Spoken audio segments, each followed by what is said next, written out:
Assalamualaikum warahmatullahi wabarakatuh. My name is Muhammad Ibrahim Hanafi bin Muhammad Norman, and today myself and my group will be presenting about Islamic social finance, and we choose fintech, and the country that we choose is Qatar. So we will be presenting about the fintech in Qatar. And today Bismillahirrahmanirrahim. What we need to know first, in order to get more knowledge about Islamic social finance, why not we go to the introduction of Islamic social finance. The Islamic social finance sector broadly comprises the traditional Islamic institution based on the philosophy such as zakat, sadaqah, and waqaf. Those based on the cooperation such as qard and kafalah. And the new Islamic microfinance institution aim to making a dent in poverty. The Islamic social finance refer to the financial practice that are based on Islamic ideal and meant to help society. For over 1,400 years ago, Islamic social finance strategies have been employed to elevate poverty and promote socio-economic growth. Zakat, wakaf, and charity or sadaqah are example of Islamic social finance mechanism that have been used outside of the Islamic community to achieve this. Islamic social finance is still used today because of systematic relevant in finance, and in the future, this system of finance will be employed and grow in the important to the point where other non-Islamic countries will adopt it. In the modern world we live today, there are some technological advance in Islamic social finance that can be used, which is called fintech. Fintech is a term that used to describe technological investment in Islamic social finance that can be employed in today's modern environment. Fintech, for those who don't know, is the application of disruptive technology to traditional financial services in order to gain cost, time, and system efficiency saving. Okay, without wasting more time, now we go through to the development Islamic banking in Qatar. Starting in the year of 1982, Qatar had introduced their first Islamic banking for the first time that was called Qatar Islamic Bank, or it can be called QIB. Qatar is one of the earliest countries that introduced Islamic banking to their country, and that's why we can see their Islamic banking more advanced compared to the other country that has just introduced Islamic banking in their country. The performance in developing Islamic banking in the past few years was very amazing. According to the Qatar Central Bank statistic of December 2017, the asset of Islamic Bank in Qatar in December 2017 amount to 352.2 billion Qatari Riyal, up from 322.9 billion Qatari Riyal in 2016, representing a growth rate of 9.1% and accounting for 26% of the total asset of the banking sector, which is commercial bank in Qatar. In 2017, this amounted to 58.2% of Qatar nominal GDP. Next, I will move into the four primary drivers of the implementation of fintech in Qatar. To begin, there is access of opportunity. This is due to a large number of users of e-commerce. Online transactions have been applied throughout the country. Next, we have the favorable regulation.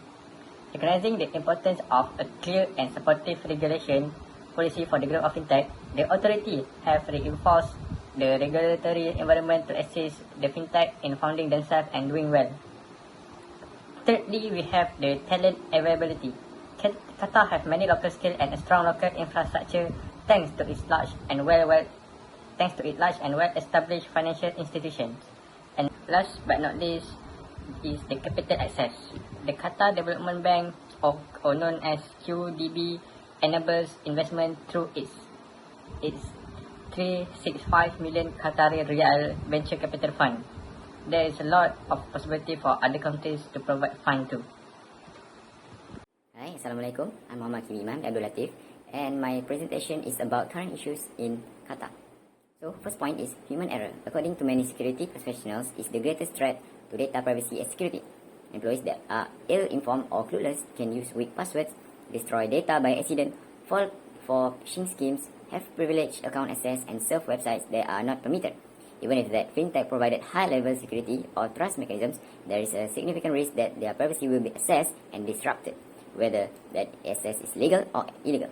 Although government interference into consumers' privacy is not at the top of their list of concerns, it does spark heated debate. Next, we have synthetic identity fraud, falsifying personal information.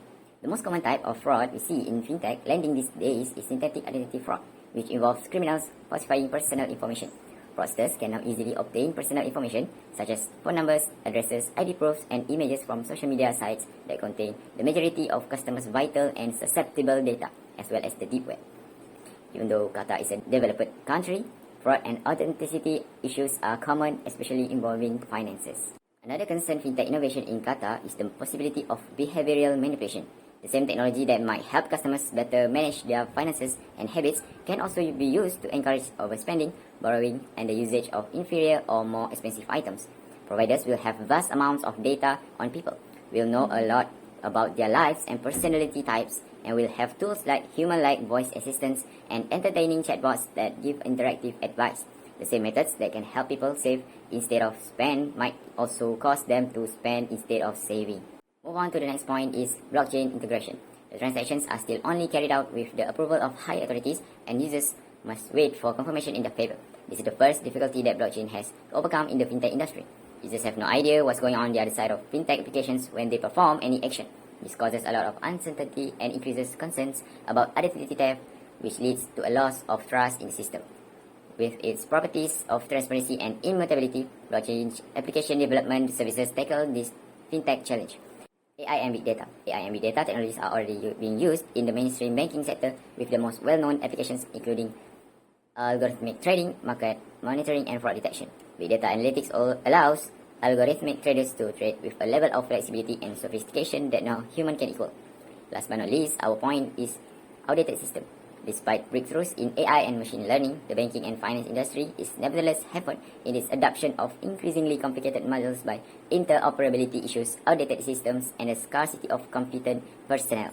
There's also the issue of legislation, which concerns data governance, risk traceability, auditability, and the removal of inbuilt prejudice. Okay, now I want to talk about 5 challenges that fintech faces at Qatar. Firstly is Sharia non-compliant risk. For Sharia non-compliant risk, a breach of the sequence and quantity of Sharia parameter in a digital contract, a tagging error in the akad that could result in unintended trading in Sharia non-compliant shares, or flaws in the selling capping are all possibilities. This could result in a profit overcharge as a result of a mistake in profit charge computation, as well as a QR issue in the use of smart contract. Okay, second, I want to talk about regulatory uncertainty and impediment. Okay, regulatory risk and compliance management can be difficult, time-consuming, and expensive. Many nations in the region lack regulatory support in the form of sandbox, technical standards, rulebook, framework, and other associated policy papers needed to minimize regulatory uncertainty faced by fintech company. Okay, thirdly is changing competition and competitors. Okay, both competition and competitors are changing at a rapid rate in the evolving fintech industry.